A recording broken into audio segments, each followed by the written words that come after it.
একজন সকালে ঘুম থেকে উঠে তার বন্ধুরা খেলছে নিচে, তাকে ডেকেছে, এখন সে দুধ খাচ্ছে, দাঁড়িয়ে দাঁড়িয়ে বন্ধুদের দেখছে আর দুধ খাচ্ছে। কতক্ষণে যাবে সেই প্ল্যান চলছে, তাই তো? দুধ খেয়ে চলে যাবো। হ্যাঁ একদম, দুধ খেয়েই চলে যাও।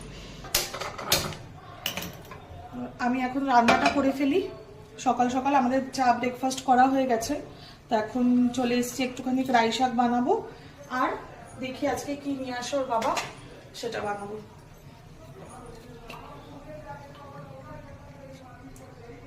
প্রথমে এর মধ্যে একটুখানি সর্ষে দেবো আর শুকনো লঙ্কা দেবো আর একটু জিরে দেবো ফোড়নে।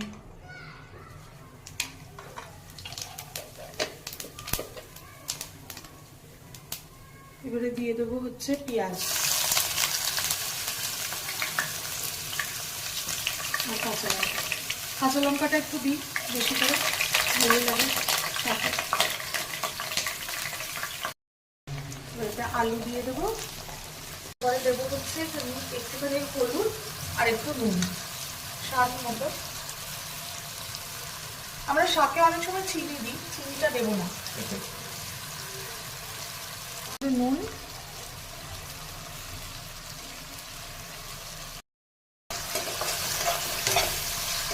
আলুটা লাল লাল করে ভেজে আসলে পরে তখন শাকটা দিয়ে দেবো। সর্ষে শাক আমি কেটে রেখেছি এখানে, সর্ষে শাকগুলো এবারে দিয়ে দেবো এতে, ভালো করে ধুয়ে কেটে।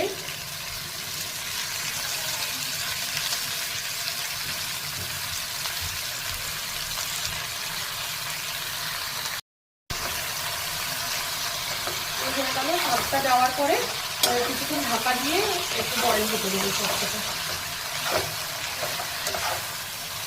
টমেটো দেয় কিন্তু আমি দিইনি টমেটো, টমেটোও দেয় আমার শ্বশুর বাড়িতে তো দেয়। আমার তোমাদের বাড়িতে এখন বলো শাক রান্না হয়, এই টাইপের শীতকালে আমার শ্বশুর বাড়িতে শাকটা নিজেদের জমিতেই হয়, এই রাই শাকটা নিজেদের জমিতেই হয়।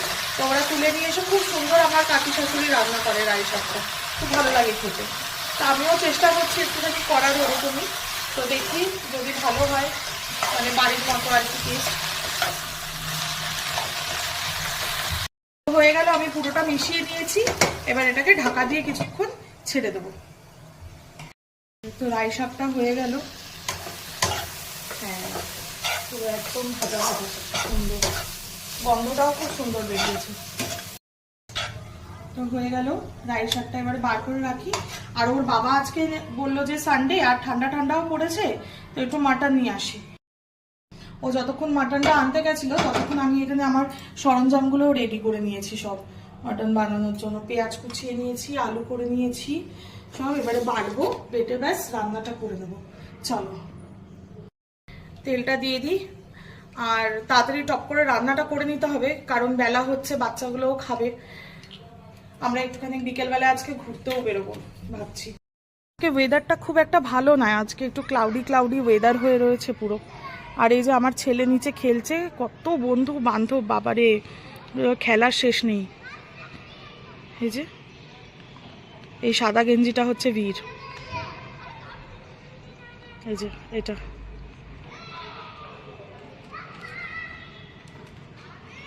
লুকোচুরি খেলছে। এই তোদের স্নান খাওয়া নেই? এই বীর, বীর স্নান খাওয়া নেই আজকে? খাবি না আজকে? খাওয়া দাওয়া কিছু করবি না তো?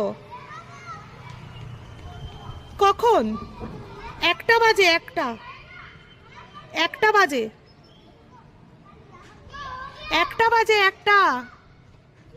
1টা বাজে, চলে আয়।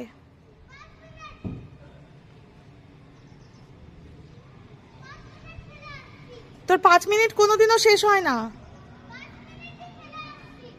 তাড়াতাড়ি চলে আসবি।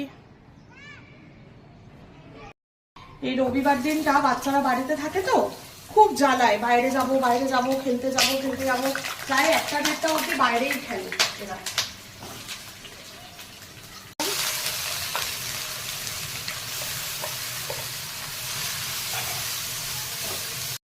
পেঁয়াজ ভাজার সময় যদি আমি এর মধ্যে একটুখানি নুন দিয়ে দিই, পেঁয়াজ ভাজাটা কিন্তু একদম সফট হয়ে যায়, খুব তাড়াতাড়ি হয়ে যায়, মানে মাংসর জন্য যেরকম পেঁয়াজ হয় আর কি, নরম। এবারে দেবো হচ্ছে কাঁচা লঙ্কা, রসুন আর আদা বাটা।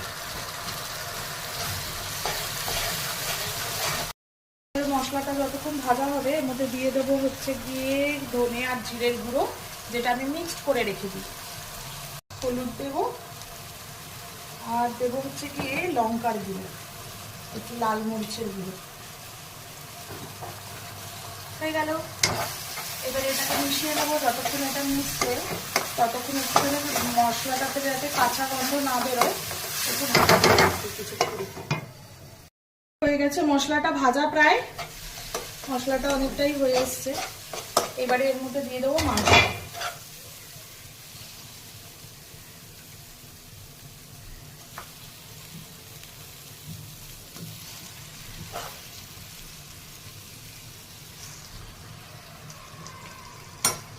মাংসটা এতই ভালো এনেছে আজকে যে কড়াইটাই হয়ে যাবে, মাংসটা প্রেসার কুকারে দিতে হবে না, বেশি হাড় নেই।